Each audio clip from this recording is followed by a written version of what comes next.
The morning air was cold and sharp as Michael Davis stepped out of the subway station. He pulled his thin jacket tighter around his chest and watched his breath form small clouds in front of his face. The city was just beginning to wake up. A few early commuters hurried past him, their faces buried in their phones or hidden behind scarves. Michael had been walking these same streets for 3 years now, ever since he moved to the city to find work. He had come here with big dreams and a suitcase full of hope. But life in the city was harder than he had imagined. The rent was high, the jobs were scarce, and somehow, no matter how hard he worked, there never seemed to be enough money left at the end of the month. This morning was particularly difficult. Michael checked his wallet as he walked down the sidewalk. Inside, he found a single $20 bill. It was all the money he had until his paycheck came in 2 days from now. He had been working double shifts at the warehouse, loading boxes and driving forklifts until his back ached and his hands were raw. But it still wasn't quite enough. He stopped at a small coffee shop on the corner. The warm glow from inside looked inviting, and he could smell fresh bread and brewing coffee. Michael knew he shouldn't spend the money. He needed it for the bus fare to get to work, and maybe a sandwich for lunch. But he was so tired, and the cold was seeping into his bones. He decided to walk instead. He would save the bus fare and maybe treat himself to a cup of coffee. Just one small comfort to get him through the day. Michael pushed open the door, and a wave of warmth washed over him. The shop was nearly empty. An older woman sat in the corner reading a newspaper. A young couple shared a pastry by the window. Behind the counter, a tired-looking barista wiped down the espresso machine. Michael ordered a small black coffee. $3. As he waited, he noticed a man sitting alone at one of the tables near the door. The man looked to be in his 60s, with silver hair and a worn overcoat that had seen better days. His hands were wrapped around an empty cup, as if he was trying to hold on to the last bit of warmth it had offered. His eyes stared straight ahead at nothing in particular. There was something about the man that caught Michael's attention. Maybe it was the way he sat so still, or the deep lines of worry etched into his face. Michael had seen that look before. He had seen it in the mirror on his worst days. It was the look of someone who was carrying a weight too heavy to bear alone. The barista handed Michael his coffee. He paid with a $5 bill from his wallet and received $2 in change. As he turned to leave, he glanced back at the man by the door. The man's coat was threadbare at the elbows. His shoes were scuffed and splitting at the seams. And his empty cup sat before him like a small monument to better times. Michael stopped walking. His hand tightened around the warm cup of coffee. He thought about the $20 bill in his wallet. He thought about the bus fare he needed. He thought about the long day ahead of him at the warehouse. He thought about all the reasons why he should just walk out the door and save his money. But he couldn't stop thinking about the man with the empty cup. Michael walked slowly back to the counter. The barista looked up at him with raised eyebrows. "Can I get another coffee?" Michael asked quietly. "And maybe one of those breakfast sandwiches." The barista nodded and rang up the order. Michael pulled out his $20 bill.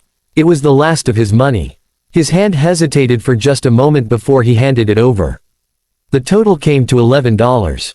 The barista gave him back $9 in change. Michael took the coffee and the wrapped sandwich and walked over to the man by the door.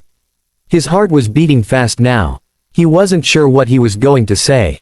"Excuse me, sir," Michael said softly. The man looked up, his eyes wary and tired. "I got this, but I realized I'm not really hungry. Would you like it?" The man stared at the coffee and sandwich. For a long moment, he didn't say anything. His eyes moved from the food to Michael's face and then back again. Michael saw his throat move as he swallowed hard. "Are you sure?" the man asked. His voice was rough, like he hadn't spoken in a while. "I'm sure," Michael said. He set the coffee and sandwich down on the table and gave the man a small smile. "Have a good day, sir." Michael turned and walked out of the coffee shop before the man could say anything else. The cold air hit him again, but somehow it didn't feel quite as harsh. He still had $9 in his pocket. It would be enough for the bus and maybe something small for lunch. He would make it work. He always did. The day passed slowly. Michael loaded boxes and moved pallets and tried not to think too much about the money he had given away. Part of him wondered if he had made a mistake. But another part of him, a deeper part, felt lighter somehow. As if by helping someone else, he had helped himself in a way he couldn't quite explain. When Michael's shift finally ended, the sun was already setting. He was exhausted. His muscles ached and his hands were sore. He walked back to the bus stop and waited in the cold evening air for the bus to take him home. The bus was nearly empty when it arrived. Michael found a seat near the back and closed his eyes. He let the motion of the bus rock him gently as it made its way through the evening traffic. He thought about his small apartment waiting for him. He thought about the can of soup in his cupboard that would be his dinner. He thought about doing it all again tomorrow. The bus stopped suddenly, and Michael opened his eyes. They weren't at his usual stop.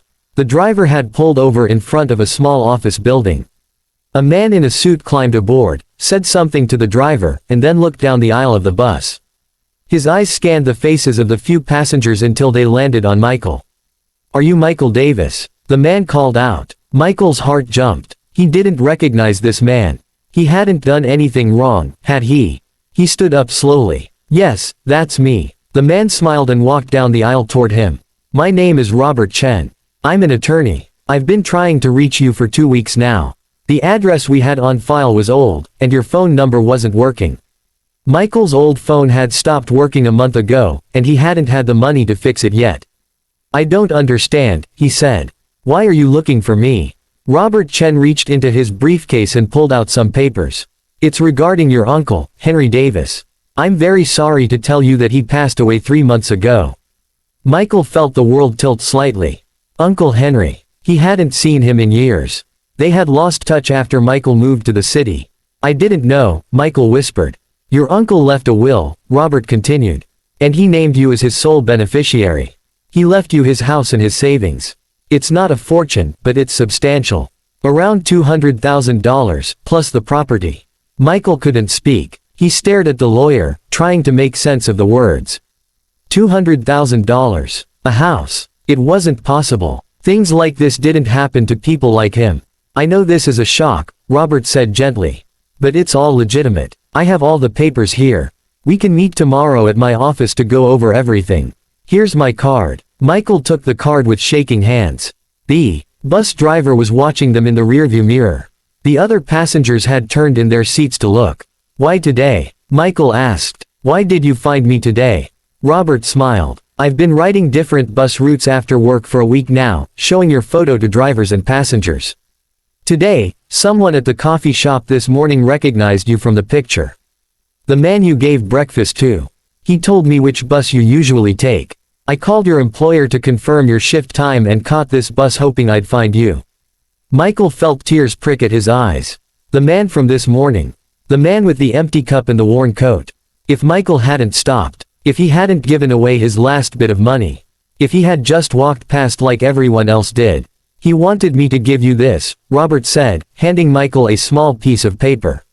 Michael unfolded it with trembling fingers. In shaky handwriting, it read, "Thank you for seeing me. Your uncle would be proud."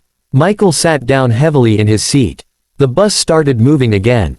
Robert Chen sat down beside him and began explaining the details of the inheritance, but Michael barely heard him. He was thinking about that morning. About the choice he had made. About how close he had come to walking past that man without stopping. He would never know if things would have turned out differently if he had kept his money and walked away. Maybe Robert would have found him eventually. Maybe not. But in that moment, Michael understood something important. The miracle wasn't the money or the house. The miracle was the reminder that we're all connected. That small acts of kindness ripple outward in ways we can never predict. That sometimes, when we give away the last of what we have, we make room for something new to find us. The bus carried Michael through the city as the streetlights began to flicker on one by one. Outside the window, the city that had seemed so cold and harsh that morning now glowed with warm light and possibility. And Michael Davis, who had started the day with $20 and a heavy heart, was going home with hope.